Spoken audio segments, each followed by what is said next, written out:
भाई 1 और 2 जून की जो मध्य रात्रि है ना, उसमें देवगुरु बृहस्पति अपना राशि परिवर्तन कर रहे हैं। मिथुन राशि से कर्क राशि में जा रहे हैं। ऐसी घटना जिसका असर अगले 5 महीनों तक हमारे घरों में, हमारी इकोनॉमी पे, हमारी सोच पे, हमारे रिश्तों में, इवन हमारी चॉइसेस तक पे पड़ने वाला है। कर्क राशि जो होती है ना, ये जुपिटर की उच्च होने की राशि होती है, यानी वो जगह जहां पे ये प्लेनेट चलते चलते अपने मैक्सिमम पोटेंशियल पे काम कर सकता है। और हर 12 साल में ऐसा एक बार होता है, और हर बार जब ऐसा होता है ना, तो समाज की सोच बदलती है, प्रायोरिटीज बदलती हैं, मार्केट की साइकोलॉजी बदल जाती है। और अक्सर जब कोई भी ट्रांजिट आता है ना, तो हम सबसे पहले खुद से क्या सवाल पूछते हैं कि मेरी राशि को क्या मिलेगा। यह सवाल नेचुरल है, यह सवाल इंपॉर्टेंट भी है, लेकिन अगर आप सिर्फ इसी सवाल पे रुक जाएंगे ना कि मेरे लिए क्या है, तो आप इस ट्रांजिट का जो असली फ्लेवर है ना, जो असली अर्थ है, उसको मिस कर देंगे। एक विशेष सूचना, क्योंकि जो बड़ा ट्रांजिट होता है ना, ये बड़ा ट्रांजिट है, ये सिर्फ इंडिविजुअल्स को नहीं छुएगा, ये कलेक्टिव जो साइकोलॉजी होती है ना सभी की, उसको छूता है। सोसाइटी के एक बड़ा नरेटिव जो होता है ना, ये शिफ्ट होता है। ये उन टॉपिक्स को निकाल के आपके सामने रख देता है जो बरसों से कहीं डॉर्मेंट छिपे हुए पड़े हुए थे, आपकी अटेंशन मांग रहे थे। मेरे एक्सपीरियंस में जब जब जुपिटर कर्क में आया है ना, सोसाइटी ने धीरे धीरे एक पर्टिकुलर स्टैंड लिया है, दिशा पकड़ी है। समाज ने अपने अग्रेशन की जगह पे long term security, long term planning में ध्यान लगाया है। लोगों के पैसा कमाने के तरीके बदले हैं, पढ़ाई में नए नए सब्जेक्ट ऐड हुए हैं, रियल एस्टेट का सिनेरियो बदला है। यहां तक के जो पॉलिटिकल कन्वर्सेशन होती है ना, जो सबसे फेवरेट टॉपिक होता है लोगों का, इसका टोन भी चेंज होता है। तो आज का ये वीडियो जो है ना, इसको 2 तरह से देखिए। एक, आप अपनी मून साइन के, चंद्र राशि के हिसाब से देखिए, और दूसरा एक नागरिक के रूप में, एक समाज के मेंबर के रूप में, एक इन्वेस्टर के रूप में, एक पेरेंट के रूप में देखिए, एक डिसीजन मेकर के रूप में देखिए। जब इस तरह से देख लेंगे ना, तब आपको पूरी पिक्चर दिखाई देगी। नमस्कार, मेरा नाम है योगेश शर्मा और स्वागत है आपका happy life with Yogesh Sharma में। दोस्तों, कर्क राशि में गुरु जब भी निकलते हैं ना, तो समाज या सोसाइटी जो इसको बोलते हैं, इसकी जो दिशा होती है ना, ये सबसे पहले बदलते हैं। क्योंकि इस समय पे बहुत कंफ्यूजन है। हम कहते हैं कि जुपिटर कर्क में उच्च राशि के हैं, तो कई लोग समझते हैं कि बस अब तो भाई लॉटरी निकलने वाली है। ऐसा नहीं है।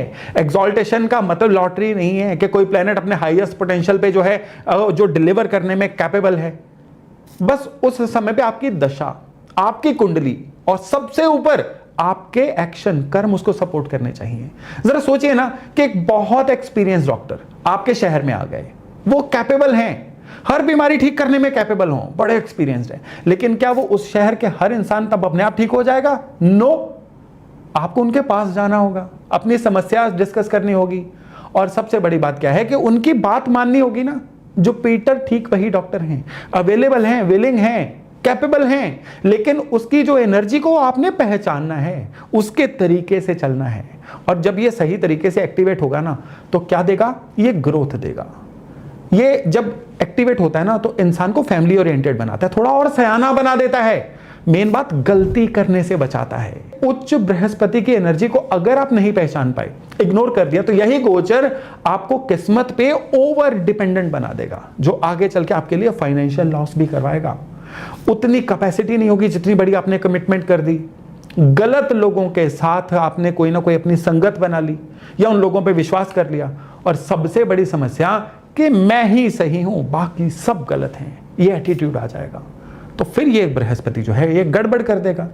चलिए अब देखते हैं कि ये जो बृहस्पति हैं, आपकी चंद्र राशि के अनुसार क्या रिजल्ट दे रहे हैं। शुरू करते हैं।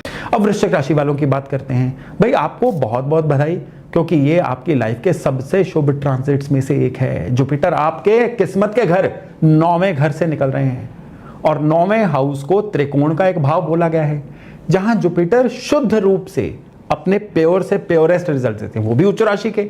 अब 5 महीनों में ना 4 चीजें तो कम से कम होंगी।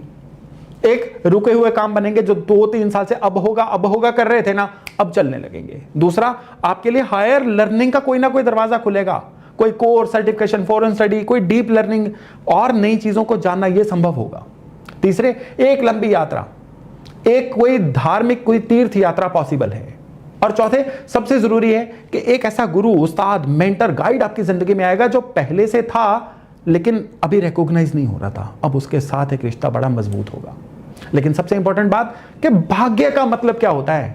क्या बैठे रहो अपने आप सब कुछ हो जाएगा? नो। भाग्य का असली मतलब है कि मेहनत आप ऑलरेडी कर रहे हैं, अब यूनिवर्स आपकी मेहनत के पीछे एक हाथ बन के खड़ा है।